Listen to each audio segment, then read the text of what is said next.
Hi, Cat's Cradle here. I have a lot going on today, but I need to get some information to you. I especially want to remind you about the Homestead Honey Hour tonight. So I'm just going to do it all in one kind of mishmash video, and I hope it's not too disjointed for you. One of my subscribers put me on to a story that has been developing over the last couple of days. Mike Adams wrote this story in his online blog for Natural News that says YouTube censors organic spies video exposing Whole Foods employees lying about GMOs. I'm going to post the link to this and also a post to the video, which has now been taken down by YouTube, which I think you'll find very interesting. I don't know how many of you shop at Whole Foods, but I have in the past. It's about an hour drive from my house. Actually, a person very close to me, a member of my family, works in Whole Foods corporate offices, so I'm actually hoping he doesn't see this video that I'm posting. But anyway, Mike Adams pulls no punches in this article. He is boycotting Whole Foods. The whole thing is about Whole Food employees lying that they don't sell GMO foods, and there's plenty of GMO in their store. These spies did find some truthful employees who said, yeah, you know, it's really hard to get away from it. You know, we don't know any store that doesn't have a little of it, but we try to let you know when we have it, that kind of thing. Anyway, you've just got to read this article and be aware that GMO is everywhere, and organic, I'm sorry, in my opinion, means almost nothing. And I'm going to coin a new phrase here, I hope, that we can use, which means if you don't grow it, you don't know it. And I mentioned this and alluded to it earlier in the week, is that if you are not growing your own food, you have no way of knowing 100% with 100% certainty that that food that is labeled organic, whether it is or not, you don't know. If you don't grow it, you don't know it. And so, I mean, it's just it just speaks to the fact of how important it is that you have a piece of land where you can grow your own food, or as much of it as you can as possible, because what you're buying in the store is poison. And I'm convinced of that. And that's not to make you afraid.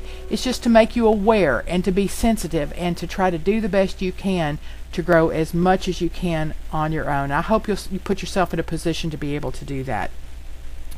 We have a little tiny piece of land, and I talk to you about that all the time, but the person who lives next door to me has moved into a retirement center, and so we are just waiting for that piece of property to go up for sale. They know we want it, and we will improve our situation here as well.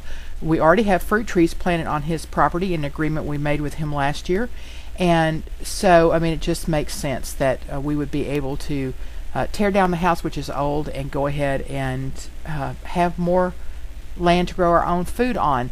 Here's the video that was taken down by YouTube. YouTube censors video exposing Whole Foods GMO, and it is very interesting. I'll post the link so that you can see that.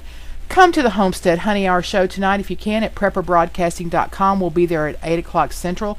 I usually give all the details and show you little pictures of how to get into that. I'm not going to do that today because I simply don't have time to include that in the video, but if you want to, you can go to one of my old Homestead Honey Hour promos and I'll show you step by step how to get in. Again, at prepperbroadcasting.com at 8 p.m. Central tonight. We hope you'll join us in the chat room.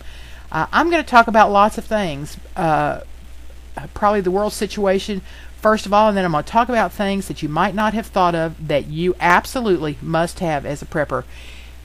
Many of you know that I processed about 24 bushels of apples last month, and I bought a new apple peeler and didn't realize when I was impaling the apple on the little spike part that turns and goes through the blade, that every time or many times when I was pushing apples on there, I was actually making a tiny cut on my finger. That thing must have, just because it was new, must have been razor sharp, and I didn't even feel it. There were tiny little cuts. And it wasn't until I took my shower that evening that my finger started to burn, and I looked at it and it was all cut up on the side, and I was able, because I had the proper medication at home, to take care of that. When I was canning applesauce, I reached over at one point to get a lid to put on a canning jar, and the applesauce, which was actually turned off, I had the burner turned off, heat had built up under it and it popped. It spit like a volcano and burned the underside of my arm. That scar I still have right now because the underside of my arm is so tender. But I also burned my finger that same night. One of the problems was I was too tired and I was canning too late, and I accidentally got careless. And when I went to go lift the lid off the pressure canner, I didn't have my pot holder positioned correctly, and I got a terrible, terrible steam burn on my index finger on my left hand.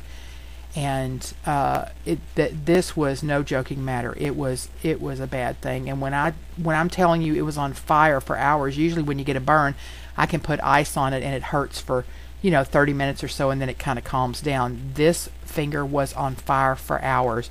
But because I had a product that has proven itself in the past, it's called Burn Gel, BURN, separate word, JEL. It is a miracle burn salve. It's clear, it's a gel, but it has lidocaine in it, and I am convinced it's why my finger healed up within about 3 days. You could hardly tell that it had been burned.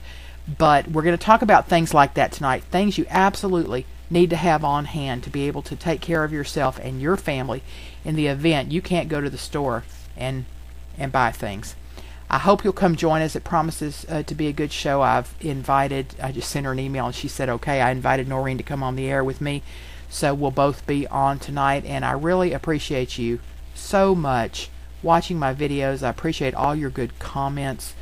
You're very thoughtful in what you say, and you give me such good information. I learn from you. I appreciate that. And I also appreciate you listening to the radio show and coming and joining us, because that's how we learn, is by listening to each other.